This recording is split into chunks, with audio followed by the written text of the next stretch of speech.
Hey guys, welcome to a new video. Like, comment and subscribe if you enjoy.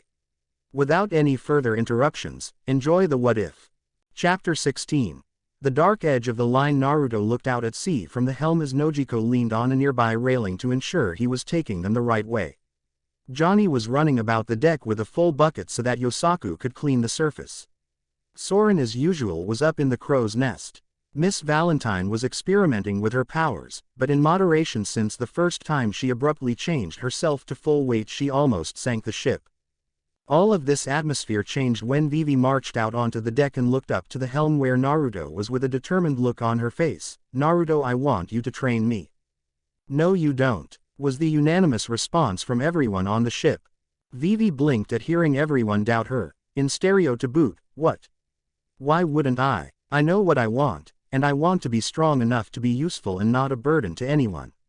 I don't want to have to enlist strong people to solve my problems like with Crocodile. I want to be able to do it myself." Nojiko nodded. "I completely understand that. That being said, we'll reiterate, you really don't want Naruto-kun to train you. Seriously, it's a bad idea. Just forget about it altogether." She waved Vivi off before returning her attention to trying to assist Naruto in navigating. "We need to make port soon." Vivi puffed her cheeks out at being brushed off like that. "I'm serious you guys. You're all way stronger than me and I want to be able to fight without you guys having to watch out for me." Miss Valentine floated across Vivi's back with a laugh. "We understand that, honey, but having Naruto train you would be the equivalent of having a lion raise a kitten. It seems like an interesting and somewhat appropriate thing to do, but eventually that little kitten is going to get hurt, badly." Vivi placed her hands on her hips and shook the feather-light blonde woman off of her. "So you don't think I'm tough enough to take it, is that it?" Johnny carried a bucket past Vivi on his way inside. "It's not a matter of being tough, Vivi." Naruto chuckled. "Listen to them, Vivi. They've all either seen it or experienced it firsthand. And you are going to get hurt, Vivi. It's not even a matter of being skilled or tough. It's just how bad am I going to hurt you, that's the real question." Vivi looked at Yosaku furiously scrubbing the deck and at Nojiko who was lazily looking at the log pose on her wrist. "They don't look too beat up to me." Naruto smirked. "That's because Johnny and Yosaku have super freaky healing skills and I don't do anything to Nojiko that leaves marks." "Noji-chan," Naruto yelled out to the blue-haired girl, "what new exercise do I have you doing along with the other stuff now?" Nojiko looked up at him with a perturbed look on her face. "You're making me shoot down those stupid shuriken of yours right out of the air coming at me full speed." Naruto wagged his finger at her. "Don't give me that look. You're just lucky I don't have enough stockpile to do the surprise version of that training. Man, I need to find someone that sells or makes shuriken and other tools like that. I can't keep on rationing them." Soren poked his head out of the crow's nest. "We need to get to port long enough for a blacksmith to hammer you out a decent set. But your weapons aren't common, so who knows how long that'll take." He was aware of the things that Naruto used regularly, but the only thing he could even see as being remotely common would have to have been the metal ninja wire. Other than that, he didn't know anyone that made stuff like that. Naruto frowned visibly. "Well, most blacksmiths I know don't know how to make them correctly. They either doubt how useful my weapons are or they think my weapons are good, they just can't seem to get them to come out right. It's annoying." Vivi stomped her foot on the deck as they seemingly forgot about her and switched subjects. "Hey, what about training me? I can do anything that the others can do, I'm sure of it. They don't have powers either." Naruto gave her a deadpan look before pointing at Johnny and Yosaku who had just completed their work. "Those two asked me for training before they really knew what they were getting themselves into and I didn't let them back out of it once we started." He then pointed to Nojiko. "I made her train because I'm a dangerous person to be around. You'll see soon enough. Soren trains himself and does a good job of it, so I don't bother him, and you can bet that Miss Valentine is going to be getting it sooner or later." "Ah," Miss Valentine purred as she sidled up to her captain. "I'm going to be getting it, Naruto. I'm sure that I can't wait for it." Naruto grinned at her. "Don't mess with me like that, Valentine." And I was serious. "Soon enough I'll be training you too, as soon as I can figure out how to do it without sinking the ship, so get ready for that." "You see," Vivi said, "you're going to be working with everyone else except me." "Why?" Naruto sighed and leaned against the helm, because I told Pell I'd keep you from getting hurt. If I trained you I'd probably end up hurting you worse than anyone else you'd ever end up fighting. You aren't a crew member that has to be joined to me like everyone else, so there's no need for you to fight Vivi. So you just want me to sit back and be a burden, just like before? Vivi said with her face darkening. Nojiko moved down the stairs towards the younger girl. No one thinks you're a burden. Why would you think that? Don't lie to me, Nojiko. Vivi said with her eyes lowered. I'm not that persuasive as a princess, I don't have that much political clout all on my own, and I'm not strong enough to protect myself, let alone my people. I want to be strong like Luffy, or Naruto. Naruto chuckled. No you don't. You don't want to be like me, it's very overrated. Vivi looked at him curiously. Yes I do. Why wouldn't I want to be like you? You're very powerful and you're a wonderful person. Naruto let go of the helm and jumped down before getting face to face with Vivi with a serious look on his face. To get this strong I've seen terrible things. I've seen the darkest sides of humanity that the world had to offer, and I've faced off with men that seemed to be devils in human flesh as well as those that thought they were gods on earth. I've seen too many people around me die and I've caused too much of the same. Vivi slightly faltered but came right back. I saw my country plunged into civil war. I've seen death, Naruto, right in front of me. Pell, Chaka, and so many others got hurt and I couldn't do anything. I don't want that anymore.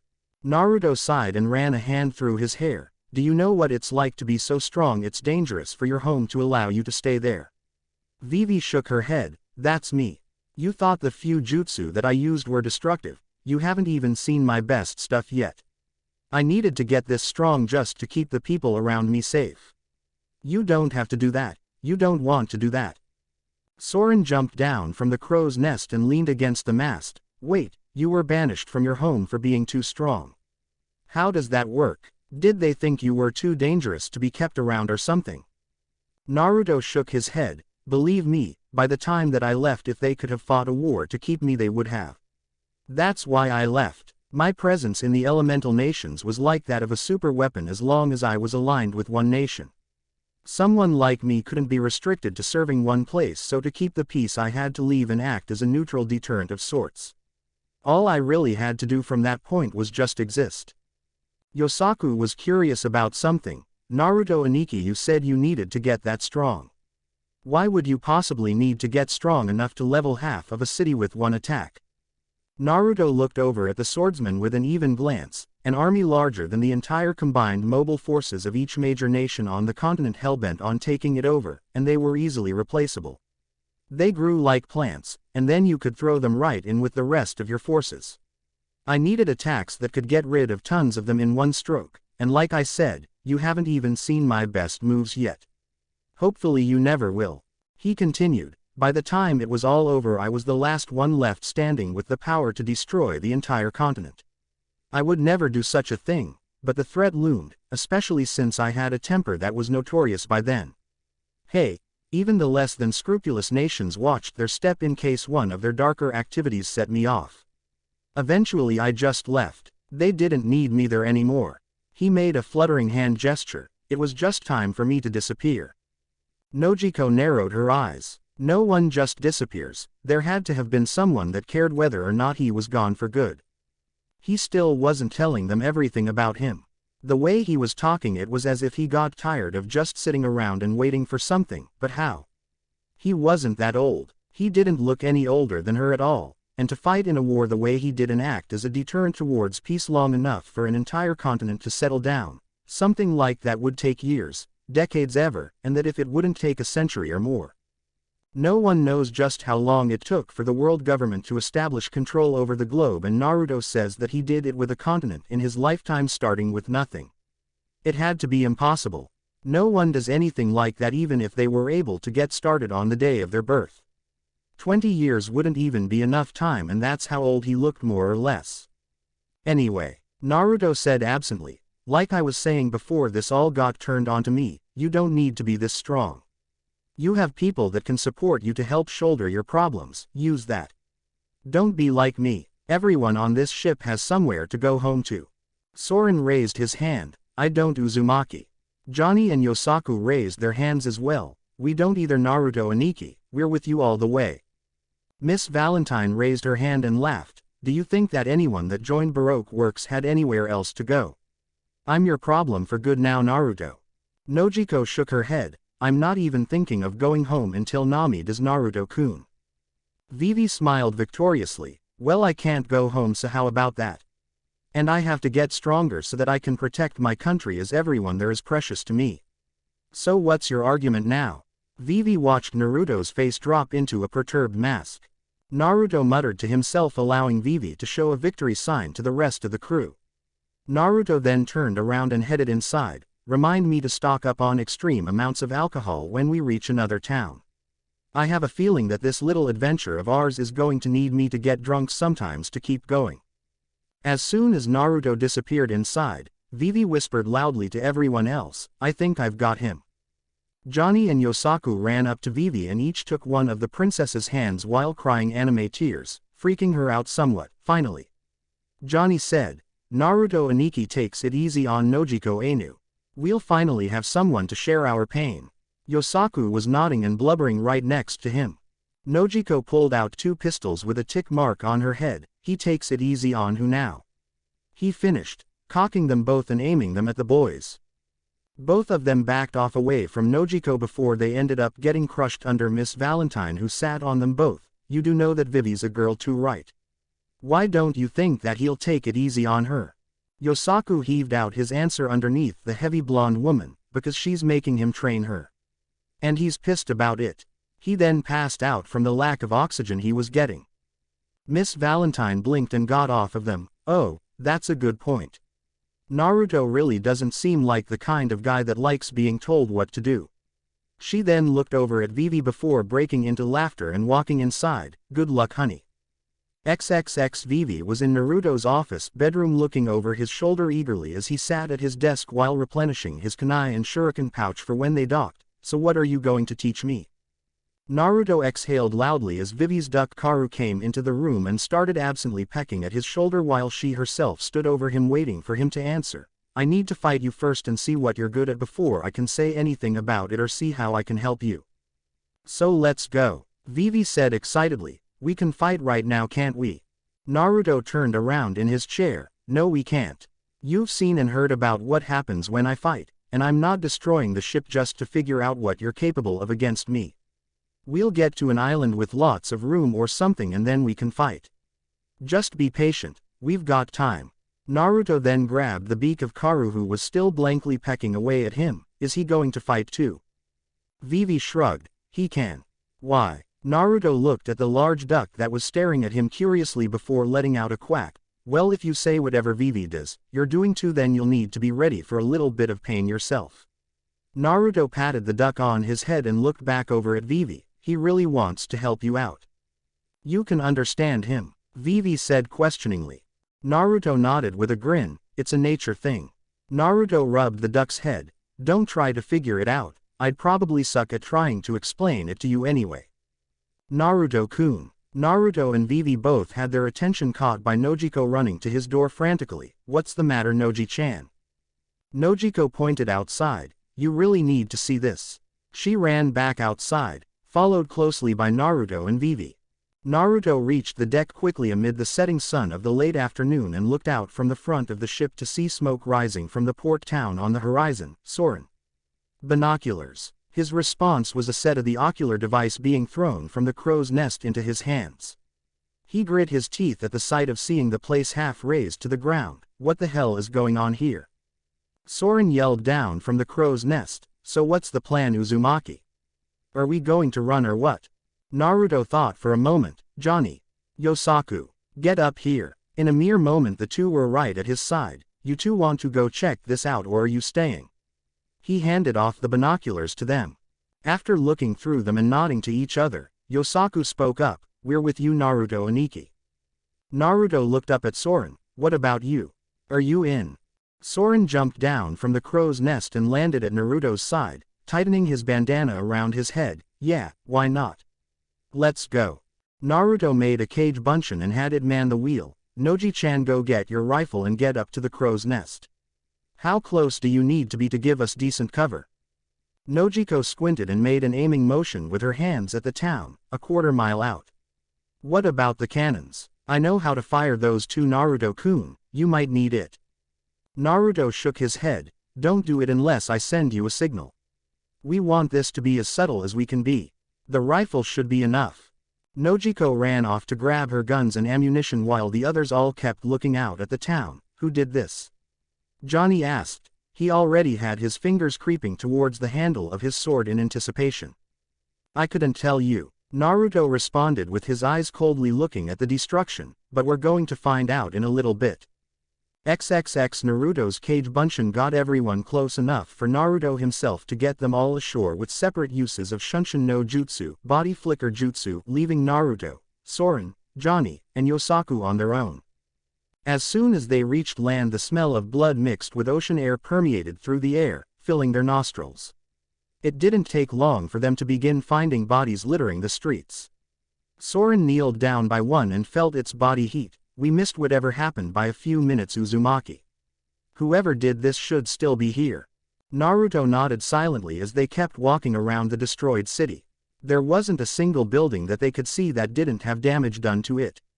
They were either set ablaze or outright destroyed. Johnny and Yosaku had never seen anything like this before, and he could tell it was getting to them. Soren on the other hand didn't show any outright emotion towards what was being seen, but he was unusually quiet. Eventually they came to one building that was completely untouched, the town bar.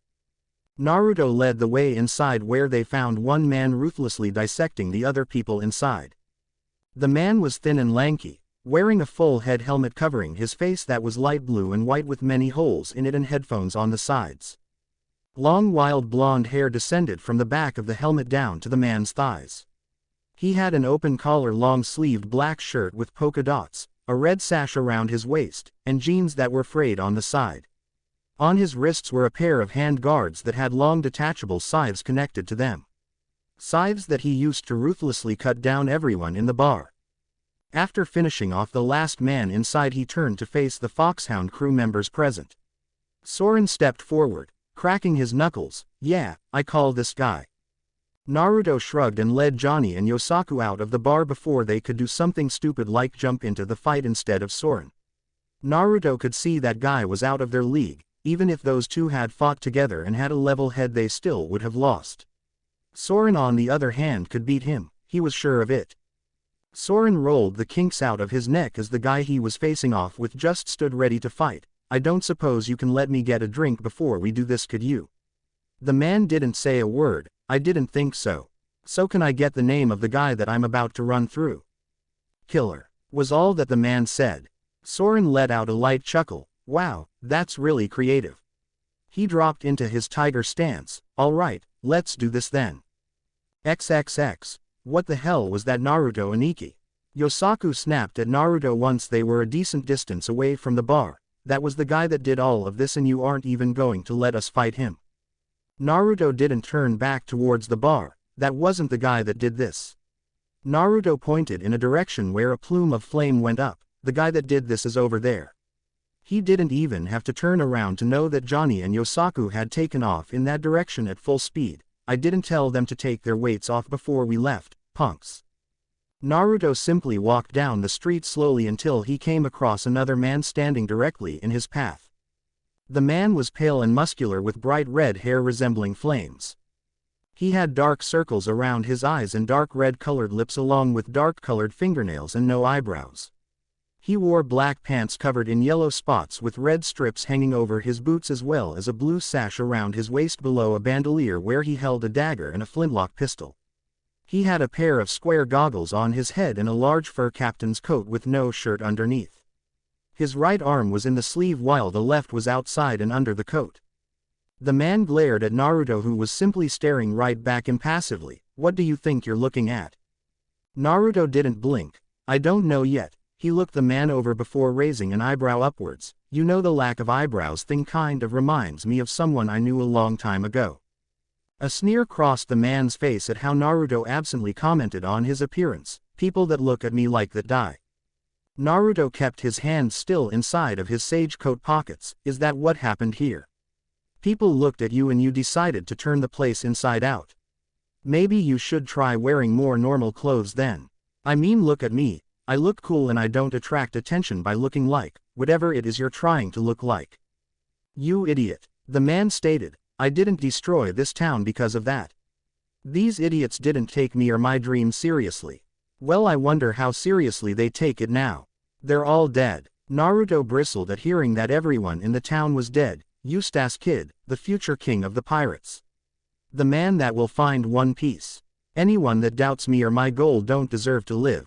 Another psychopath I see, Naruto said as he finally took his hands out of his pockets. Apparently the Grand Line is full of them, or is it just me that keeps on attracting all the crazies? XXX. With Johnny and Yosaku, the two men were sprinting through the streets until they found a man with long shaggy blue hair standing in front of a building that was freshly set ablaze. There were people running out of the building fully ablaze before collapsing in the streets, dead. You son of a bitch. Johnny quickly rushed at him and drew his Uchigatana in a horizontal slash. The man dodged the attack easily and turned to face both men who had their swords drawn and at the ready. This person had on a strange sleeveless shirt, red pants, brown boots, large thorn tattoos on his shoulders, arms, and neck. He had deep, black sunken eyes and stitched scars all about his face, most notable on his mouth line. He drew two swords and gave both men a haughty look. It looks like we missed a few. I guess I'll finish you off as well before Master Kid calls us back. Yosaku gripped his blade tightly. What makes you think you can do this and get away with it? What did these people do to you, you bastard? The man simply stood in a ready stance. It doesn't matter. We can do whatever we want. If these people were too weak to stop us or do anything about, then that's their problem. The weak simply die, just like both of you are. The only one that's going to die here is you. For all of the people you slaughtered today. Yosaku jumped into the air at the man. Inryoku Tsukumidasu, gravity grabber. Die. Yosaku smashed his large Nodashi sword into the ground with incredible force, letting loose a fissure that ripped through the ground towards the mystery pirate.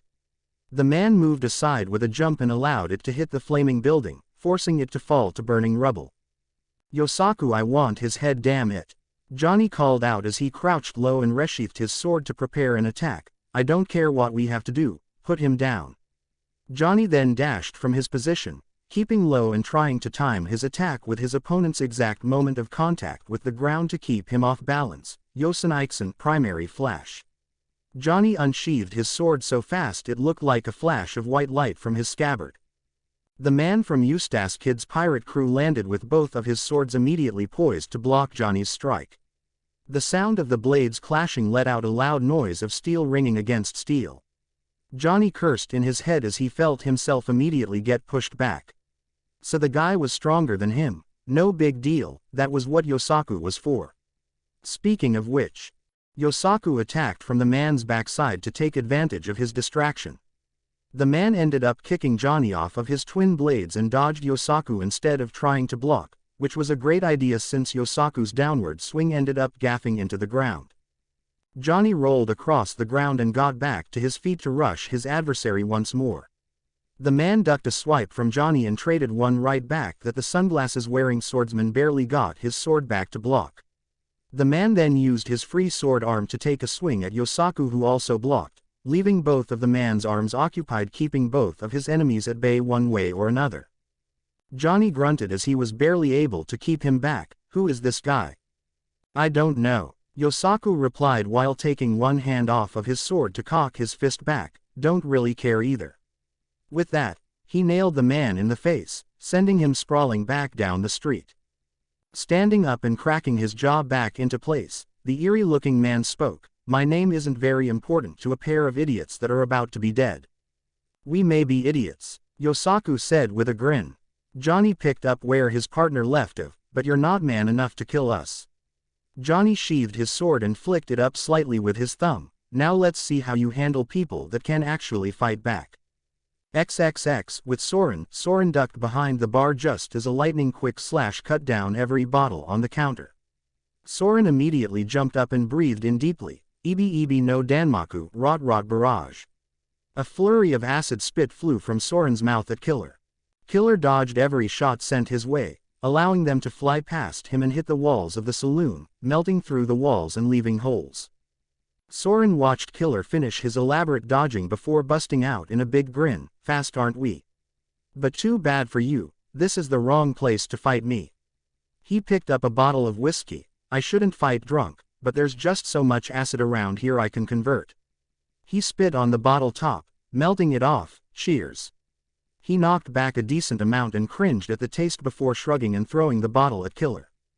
The helmeted warrior moved aside to avoid the thrown bottle effortlessly and rushed back in at Soren, slashing at him again before the bald pirate ducked behind the bar again for cover from Killer's wicked twin scythes. Ebi no deba, rot knife. Soren's hand, now glowing green, was shoved through the front side of the bar, with smoke rising from it, signifying the strength of his acid. Killer dodged the lethal appendage and attempted to sever it from Soren's body with his scythe, missing when Soren jerked it back through the hole he made. He jumped back over the bar and attempted a sweeping kick at Killer's head that he dodged and avoided with a spinning, contorting motion. Jumping back into the open was Killer's opening to attack. Now that Soren no longer had any cover or platforms to launch any surprise attacks, he could finally begin to overwhelm him up close with his blades. The first swing of Killer's blades got so close Soren could feel the air get cut by them. Killer followed through and kicked Soren in the chest, sending him against a table before he rolled out of the way of another bladed attack from his strange enemy that turned the table into firewood. Soren stood and pointed at Killer. You are a real pain in the ass to fight in an enclosed space, you know that. He and Killer circled each other, clearing out the wreckage left behind from their battle and Killer's slaughter prior to Soren's arrival. Killer said nothing and continued to stare Soren down, not that Soren could really see the expression on his face through the helmet covering his head. Soren knew that with those blades on Killer's person he couldn't really risk getting close and trading physical attacks with him. He might get cut to ribbons before he could even muster a good defense against his edged weaponry. The guy was also fast. He didn't have enough time to charge up any high-powered attacks either since his opponent was so fast. Maybe fighting Killer inside wasn't such a good idea. He chose to fight Killer because it was happening inside of a bar where he had all of the potential to replenish his stores of acid necessary for a prolonged conflict. However, Killer was really fast, faster than him even, too fast for him to hit with the current speed of his ranged attacks. Let's see, Soren said as the speed of the fight slowed to a crawl as the two fighters appraised one another. Ebi no haifu, rot skin, is useless here. There's no way he'll ever let me get close enough to let it take effect after he sees the smoke flying off of my body, and if I don't prepare it before going into attack he'll dice me up before I can get it to its most potent level. It didn't help either that using that move took up a lot of his bodily fluids and acid stores. He had to make sure that it worked or else he would only have so many shots left in him for any other moves. He was better off keeping that little trick hidden for when he needed a moment to think and had to get Killer off of him. This was starting to get fun. He hadn't had anyone worth fighting since he faced off with Naruto when they first met. Right then, Ebi no sum, rot claws. Soren's fingernails glowed green, showing that his cuticles were now coated in his corrosive fluid. Let's see how fast you really are. XXX with Naruto. Ever since he first started out as a young genin-level shinobi in his village of Konohagakure no Sato, there had always been something of a hero complex in Naruto's head. Before he ever became a ninja all those years ago, he used to dream about going out and fighting bad guys, saving princesses, and taking down fortresses full of evildoers. Now while he actually ended up doing that stuff, he learned that the reality was darker than he ever dreamed it could have been. The bad guys were more depraved and capable of things he hadn't imagined the human psyche capable of conjuring up. The princesses were sometimes under a yoke of oppression set up over the course of years and opposed by forces that sometimes dwarfed his own village's amassed military might. A lot of the time he ended up taking down the big boss directly, but if he hadn't he might have ended up caught in a bloody, long civil war multiple times. And the fortresses that Naruto got used to storming and taking down were usually filled with the darkest secrets the world of shinobi had ever produced. The entire process eventually wound up somewhat jading Naruto over the whole hero thing. The older he got, the less clean victories he ended up getting in the long run. It seemed once he hit puberty the world figured that making everything so cut and dry such as the good guys win and the bad guys lose was for kids. Every victory started coming with a cost, and the cost was usually with the blood of good people. Every defeat took its toll, and the toll was more often than not even more blood of even more good people. For every victory he seemed to get, there seemed to be 3 more issues that arose in the wake of his success. By the time he finished the last great war in the elemental nations, he had his fill of being a hero. However, that still didn't mean he didn't have a sense of right and wrong. He still hated when evils and atrocities happened around him, because if he had to notice it himself, chances were that nobody was planning on doing anything about it. He liked to save the pretty girls when he could, because the rewards were rewarding, both in the spiritual and physical sense. He couldn't help himself. When there was something going on that he knew he could stop or deal with himself, he liked to do so.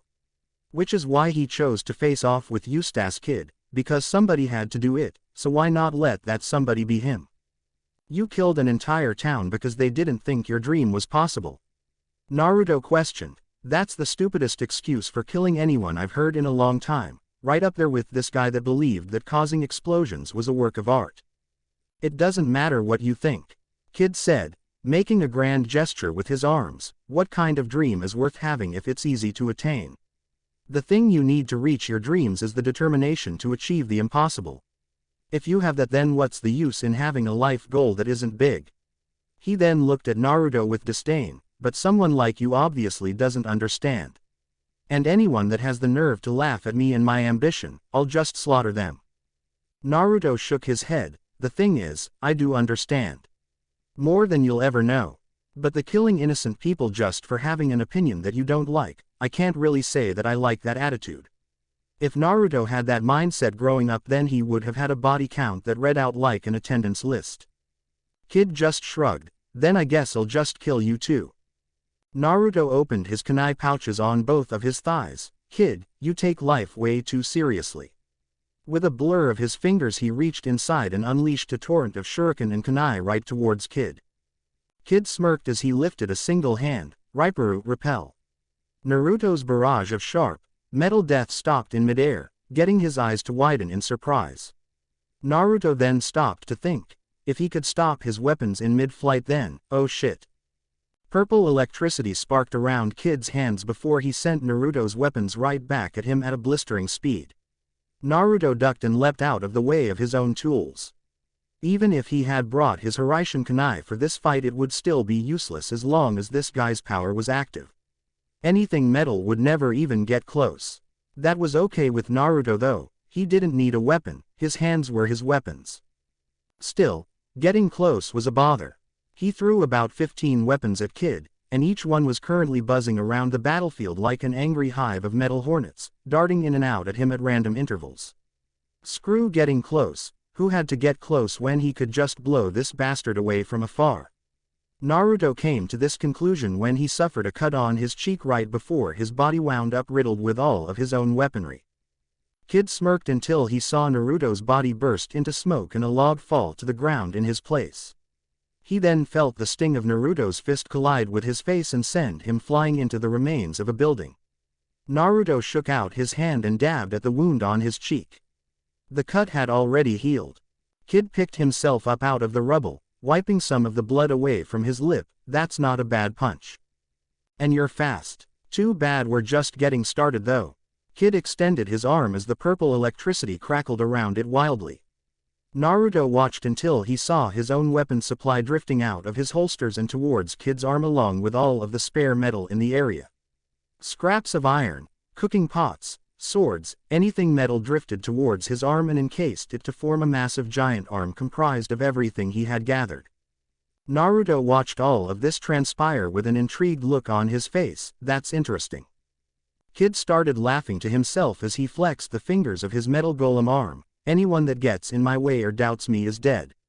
And you're next. I won't stop until I become king of the pirates. Naruto sighed. You know, most of the killers like you that I've met are usually mostly whiny losers with low self-esteem. Guys like you that think that just because of your own personal stuff it entitles you to do what you want, and while that works for a while you eventually run into a guy like me, that can make you look stupid in 3 moves. Kid sneered at Naruto. I don't even know who you are and you think you can go up against me. He lifted the massive hand into the air and attempted to crush Naruto underneath his fist. You're out of your league here. Naruto stood still and let the gigantic hand smash him into the ground, or so it appeared until Naruto appeared on top of the metal hand standing in place. Kid's eyes widened. What? I know I hit you. How did you survive that? Naruto grinned. There's never just one me running around when I fight. Naruto made a few hand seals before kneeling and sticking his hand onto the giant metal arm. Raiden. Saiteki Dengeki, lightning release, static shock. A small burst of electricity gave a small static jolt to Kid before all of the metal amassed around his arm fell apart. That's one. Kid looked at Naruto in shock. Who was this guy? He clenched his fists and yelled angrily, what the hell did you do? Who are you? Naruto grinned and stood up straight. I neutralized your magnetic powers over the metal around your arm with that jutsu. That little shock disrupted the charge you had going. And who am I? He lifted his foot to begin his pose before standing back up straight. You know what? No, I'm not going to summon anything this time for the introduction because that would technically count as a second move. I'm Uzumaki Naruto and that's all you need to know about that. Nothing pissed Kid off more than guys like Naruto that didn't seem to take him seriously, but he had to say that in this case discretion had to be the word of the day. This guy didn't have a mark on him. It would have taken his best moves to even get a rise out of this guy, and if his crew hadn't shown up yet he knew that they were currently occupied, probably with Naruto's crew. He really hoped the rest of his crew wasn't on Naruto's level or they were all in serious trouble. You think this is over? This isn't over by a long shot. I'm just getting started here. Kid shouted as his entire body crackled with purple electricity. There's no way I'm gonna lose to a guy like you. I'm Eustace, Captain Kid, the one that's going to find One Piece. This guy had determination. Naruto had to admit that. Most guys would have started begging by now, but he was still willing to stand against him. He had to respect that. Hell, Soren wasn't back yet. That had to mean that his crew was good too.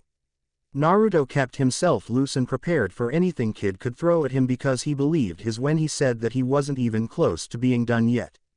XXX. Meanwhile, with Johnny and Yosaku, Johnny grunted as he was thrown across the ground, landing next to his best friend Yosaku. He's stronger than me, he said as he pulled himself up with his sword. Yosaku did the same, just as shakily as his partner did. He's faster than me, not that that's saying too much. Both were covered in scuffs and visible marks of battle. Their opponent was too, but from the looks of them all it was evident who was winning the fight. What are we going to do? Should we use that move that you need my help with? Johnny shook his head. There's not enough to rebound off of in case I miss the first attack. It would be a waste and put me out of the battle. It still messes my legs up after I use it. Then what are we going to do? Yosaku growled. I was expecting this guy to be good. Not good enough to take us both on at the same time and still wear our asses out. The man with stitches all on his face could hear them talking from where he was but couldn't hear what was being said. Are you done making your useless plans yet? You're too weak to do anything to anyone on my crew. I've already taken too long with you all as it is. It's time I finish this for good. Johnny and Yosaku prepared themselves for him coming in to attack with his swords again. He sounded completely serious with that last statement even though it was highly boastful. Their surprise ran through the roof however when he inhaled deeply and let loose an intense blast of fire at them. Both of them widened their eyes and dodged it before the flames could lick their bodies. Johnny dodged it just fine, but Yosaku could feel how intense the heat was from when he was forced to move aside. What the fuck was that? Was that a devil fruit power? I don't know, Johnny replied. He didn't know how prepared for this they really were. They had never fought a user of the fruit before, they had no experience. Even Naruto's freaky skills weren't really a legitimate substitute for some of the weird powers that existed on the seas, but at least we know how all of these fires were set now, right?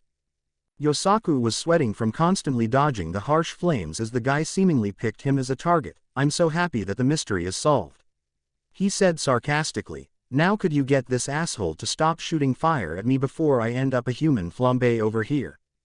The man heard Yosaku say that and felt he had generated enough distance between him and Yosaku. He turned his head towards Johnny and fired at him to keep him away as well as try to finish him off with his fire attack. Johnny had been getting closer while Yosaku was his diversion, but he had gotten too close when the fire began to be focused on him. forcing him to have to concentrate to get away unscathed back where his partner was. I need to get faster. That wasn't good enough, he said angrily to himself. It hasn't been good enough all day. The man inhaled again, planning to attempt to roast both of them once more. Yosaku was about to speak when a blast rang out and he saw something flying through the air behind their enemy coming at him quickly that brought a smirk to his face. Nojiko Ainu is a hell of a shot. XXX, a few moments prior, on the natural disaster. Vivi followed Nojiko around the deck of the ship frantically as she directed Naruto's Kage Bunshin to turn the ship so that the cannons were facing the town. Are you sure this is a good idea, Nojiko? I don't want anyone from the crew actually getting hurt or anything else bad to happen to that town. Nojiko heard the concern in the voice of the young princess as she adjusted the cannon and loaded in a cannonball. I understand, Vivi, but first of all, there isn't anything that this cannonball can do to that town to destroy it more than it already is. Second of all, we're only a quarter of a mile out. That isn't even hard to hit at all, especially with these things. I keep them in great shape. Yeah, but Vivi was cut off from saying any more when Nojiko placed a hand on her head and gave her a reassuring smile. Hey, no more of that, she said soothingly. This is nothing. Everything is going to be all right, okay? Now cover your ears. She lit a small wick on the cannon and ducked them both down, both women covering their ears. Fire. Boom XXX. With Johnny and Yosaku, the man turned around to see a cannonball flying at him at top speed. Fear was etched on his face as it seemingly got closer to him in slow motion. However, he felt a tug on his blades that freed them from his hands, the same tug that seemed to stop the cannonball just short of nailing him and putting him 6 feet deep. The man had a smile on his face. Master Kid has saved me. What the fuck? Yosaku shouted indignantly. What the fuck was that? That shot was dead on. Nojiko Ainu didn't miss, so what just happened? The man turned towards Johnny and Yosaku. Now disarmed, my captain happened. This battle is over. You two should count yourselves lucky it ended when it did. Next time I'll definitely kill you both. He then took off, leaving the two disgruntled swordsmen there. Johnny grit his teeth. Get back here, motherfucker. This isn't over yet. Both of them went right after him in hot pursuit.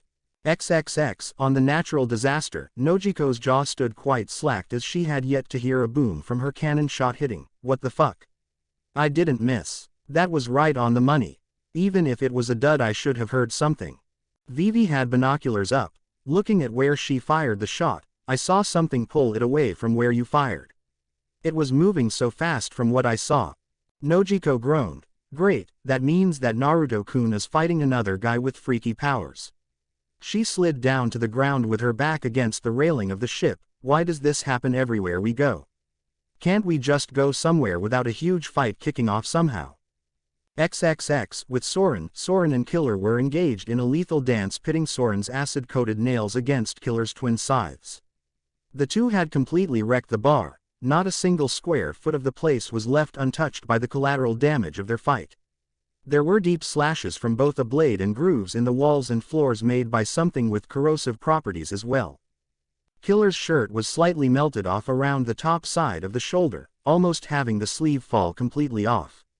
He also had a quite visible mark made from Soren's Ebi no Sum, rot claws carved into his helmet. Soren on the other hand had a few slash marks cut into his shirt and chest, on his arms, and a cut above his eyes that trailed blood down the side of his face over his red facial marking that trailed down his arm. Soren rushed in and took a slash at Killer, who ducked and lashed out with a swipe of his own at Soren's torso, intent on spilling his guts all over the floor. Soren hopped back and narrowly avoided getting sliced open. It was a fact that Killer had the reach advantage and he had been exploiting it the entire time thus far. Soren got his footing back after jumping away and kicked a chair at Killer, who cut through it and came forward rapidly. Soren spit a single acidic loogie at Killer, who rolled aside and launched himself at him, spinning like a drill. Soren leapt and rolled out of the way, letting his enemy fly past him and carve deep cuts into the ground before he righted himself and faced off with Soren once more. He spun his scythes around his hand guards and readjusted his grip on them. Soren was sick of being dodged so effortlessly. It wasn't that Killer was so much faster than he was, it was that he was way more dexterous than him. Speed-wise they were similar. Soren felt he would be faster if they weren't in an enclosed space, but Killer was quick to get himself moving. His reflexes were incredible and his reaction time was second to none. He couldn't take a shot at Killer without expecting some form of retaliation in return. Soren cocked his hands back and breathed deeply. Okay Mr. Mute, dodge this, why don't you? Hyaku Higyu Yama, 100 Mountain Strike. Soren came forward and threw his Tiger Claw strikes at Killer, full speed. Killer ducked and swayed around his hands, getting Soren to hit everything behind him when his attacks missed. Come on. One hit. Give me one hit, damn it. He can't dodge them all. However, that was exactly what happened. The only thing on Killer that got touched were his clothes, as they now had new burn marks from Soren's acid claws coming up just short of making contact with him. Soren was starting to feel a lack of fluids from keeping his claws active for so long to go with the rest of the fighting. He hadn't had a chance to replenish any since taking his eyes off of Killer for a moment could have been fatal. He turned off the caustic technique to save acid and fluids, so Circus Freak has the moves. You can sure run away, can't you? Killer remained quiet, still staring Soren down. The former thief sighed. You sure don't like to talk, do you? You're no fun to fight. I like banter with my battles. Suddenly the sounds of metal shaking rang out inside of the bar. Everything with metal in it started being drawn out of the doors and busted windows. What the hell is going on? Killer disconnected his scythes from his hand guards and placed them on his hip as he looked outside at all of the metal being drawn towards a single spot. Captain Kidd. He looked back at Soren. We're done here. With that, he rushed out the door and towards where all of the metal was going. Soren watched him leave before frowning. Well, that was rude. He didn't even say goodbye or anything. Soren walked outside of the bar towards the center of all of the activity to see what was going on himself. XXX, with Naruto, this is bullshit. Naruto said to himself as he found himself caught in a storm of metal hodgepodge. Everything with even a trace of metal to it was getting pulled and moved about by Eustace Kid's powers. The random attacks of anything caught in Kid's magnetic field was wearing on Naruto's nerves. What's the matter? Kid taunted from a distance as all of the stuff he had attracted towards him swirled about wildly. What happened to all of that tough talk of yours? Weren't you going to finish me off? Where did that bravado go? Someone has their confidence back. Naruto muttered to himself as he dodged a barrel, being kept in flight by the iron rings holding it together. He started making hand seals once again to set up a jutsu. Fuden, Teifu Kujeki, wind release, typhoon attack. Naruto whipped his arms in a wide propeller motion at Kid, sending a body-sized tornado spinning out at Kid and pushing through his debris. Kid moved much of the flying metal objects around to form a wall in front of him that blocked Naruto's jutsu, albeit creaking and groaning loudly under the pressure of the attack. Kid smirked to himself as the sounds died down. Naruto hadn't gotten him with that one. That's 2 moves, loser. Rasengan, spiraling sphere. Kid didn't know what that meant and kept his wall up for whatever Naruto had planned until he heard a grinding noise. No way. Kid thought to himself as his eyes widened. Is he actually? Naruto's hand burst through his defensive wall and hit Kid right in the chest, sending him flying backwards in a spiral before harshly slamming into an intact wall with enough force to crack it and crumble it. Damn it, my arm is stuck, Naruto said to himself as he tried to free it from the hole he made. The wall of debris dropped, allowing Naruto to get his arm out. Naruto looked over at where Kid was shakily picking himself up and coughing up blood. You're not dead. You're so lucky that my arm got stuck, or I would have run that right through you.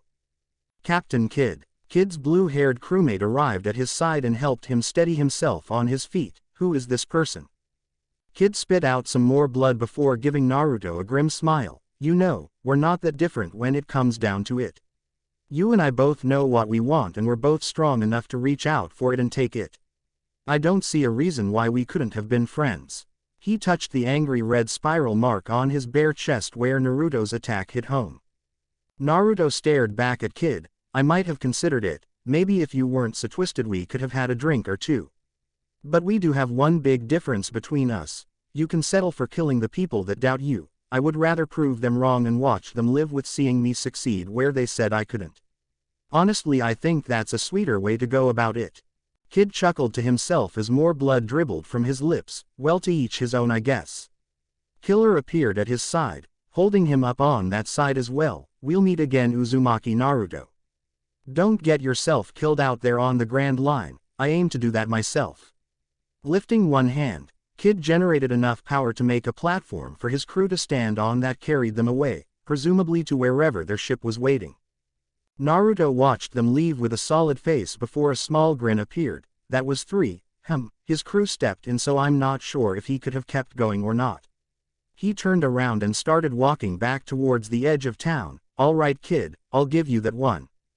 Naruto and Ikki. He saw Johnny and Yosaku running towards him. Where did that guy go?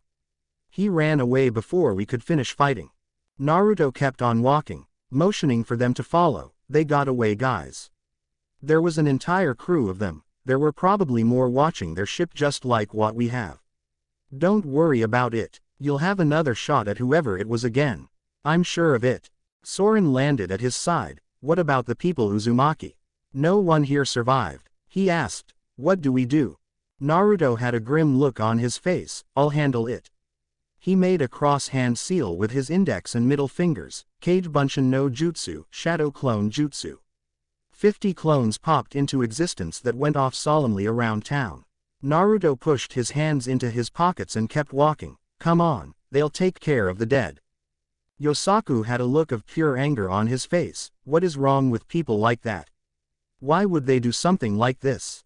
Soren's face was stone serious. It's the Grand Line. Every freak, murderer, villain, and fucked up piece of work worth talking about is out here doing God knows what to just about anyone. This is just the beginning. You haven't seen anything yet. He walked ahead of the group as he spoke darkly. You'd better get your mind right, because you haven't seen anything yet. This world gets a whole lot worse, trust me. Johnny's fists were tightened. We need to train harder. We can't let this happen anywhere else again, goddamn it. I'll get faster. I'll get so damn fast I'll be able to finish off any bastard that even thinks of doing something like this again.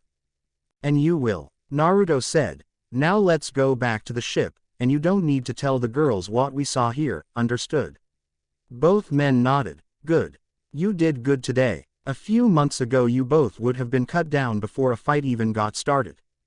Both Johnny and Yosaku took some pride in that, but still, they still felt like they could have done more to win. Naruto on the other hand was thinking hard to himself, another place locked in turmoil and mortal combat, only this time it really is the whole world. Can I even make a world where people truly understand each other and can live in peace when there are people like this all over out there? Thank you for watching. If you enjoyed the video, be sure to like, comment and subscribe, as well as checking out the author on fanfiction.net.